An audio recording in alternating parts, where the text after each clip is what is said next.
ನಾವು 17 ವರ್ಷದಿಂದ ಸರ್ ಬರೀ 17,000 ಸ್ಯಾಲರಿ ತಗೊಳ್ತೀವಿ. ಸ್ಯಾಲರಿ ಬೇಕಾದ್ರೆ ಜಾಸ್ತಿ ಮಾಡಿದ್ರೆ ಸೆಂಟ್ರಲ್ಗೆ. Hello guys, welcome back to my YouTube channel. My name is Sridhar. I am a nursing officer.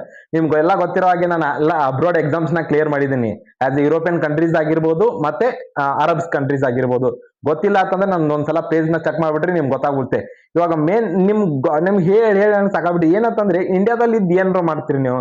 15ರಿಂದ 20,000 salary, ನಿಮ್ಗೆ ಹೈಯೆಸ್ಟ್ ಅಂತಂದ್ರೆ 30-35,000 ರೂಪಾಯಿ ಸ್ಯಾಲ್ರಿ. ಅದನ್ನು ನೈಟ್ ಡ್ಯೂಟಿ ಮಾಡ್ಬಿಟ್ಟು ಅದನ್ನ ತಗೋಬೇಕು ನಿನ್ ಸ್ಯಾಲ್ರಿ.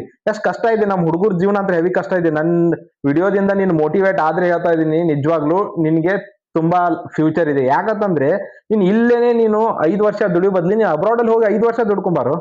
5 ವರ್ಷ ದುಡ್ಕೊಂಬ. ಏನ್ ಅದೇನ್ ಎಕ್ಸಾಮ್ಸ್ ಏನ್ ಬಹಳ ಟಫ್ ಇದೆ, ಅದೇನ್ ಹಾರ್ಡ್ ಇದೆ, ಆರಾಮಾಗಿ ಈಸಿಯಾಗಿ ಕ್ಲಿಯರ್ ಮಾಡ್ಬೋದು. ಹೋಗಿ ನೋಡು ನಾನು ಎಂತ ಈಸಿಯಾಗಿ ಯಾವ ತರ ಕ್ಲಿಯರ್ ಮಾಡ್ಬೋದು ಅಂತ ಹಾಕಿದ್ದೀನಿ. ನಾನು ಸಿವಿಲ್ ಡಿಫೆನ್ಸ್ ನ ಎಕ್ಸಾಮ್ ನ ಕ್ಲಿಯರ್ ಮಾಡಿದ್ದೀನಿ, ಅದು ಇಂಟರ್ವ್ಯೂಸ್ ನ ಕ್ಲಿಯರ್ ಮಾಡಿದ್ದೀನಿ.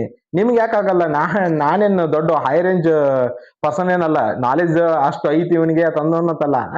ಇರೋದ್ರಲ್ಲಿ ಏನ್ ಮಾಡ್ಬೇಕು, ಯಾವ ತರ ಇಲ್ಲ ಏನು ಅನ್ನೋದ್ರ ಬಹಳ ಇಂಪಾರ್ಟೆಂಟ್ ಆಗುತ್ತೆ. ಸೊ ಅದಕ್ಕೆ ದಯವಿಟ್ಟು ಹೇಳ್ತಾ ಇದ್ದೀನಿ, ಹೋಗಿ ನನಗೂ ಕೂಡ ಫಾಲೋ ಮಾಡಿ, ಈ ವಿಡಿಯೋನ ನಿಮ್ ಫ್ರೆಂಡ್ಸ್ ಶೇರ್ ಮಾಡಿ.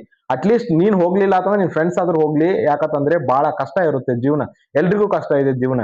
ನೀನ್ ಆರಾಮಾಗಿರ್ಬೋದು, ಬಟ್ ನೀವ್ ನಿಮ್ ಫ್ರೆಂಡ್ಸ್ ಆಗಿರ್ಬೋದು, ಆಮೇಲೆ ನಿಮ್ ರಿಲೇಷನ್ಸ್ ಯಾರಾಗಿರ್ಬೋದು, ನಿಮ್ ತಮ್ಮ ತಂಗಿ, ಯಾರಿಗೆ ರೀಲ್ಸ್ ನ ಶೇರ್ ಮಾಡ್ಬೇಕಲ್ಲ, ಅದು ಯಾರಿಗೆ ಇಂಪಾರ್ಟೆನ್ಸ್ ಇದೆಯಲ್ಲ ಅವ್ರಿಗೆ ರೀಲ್ಸ್ ಸೆಲ್ ಮಾಡೋ ಬಹಳ ಒಳ್ಳೇದಾಗುತ್ತೆ. Okay, thank you so much.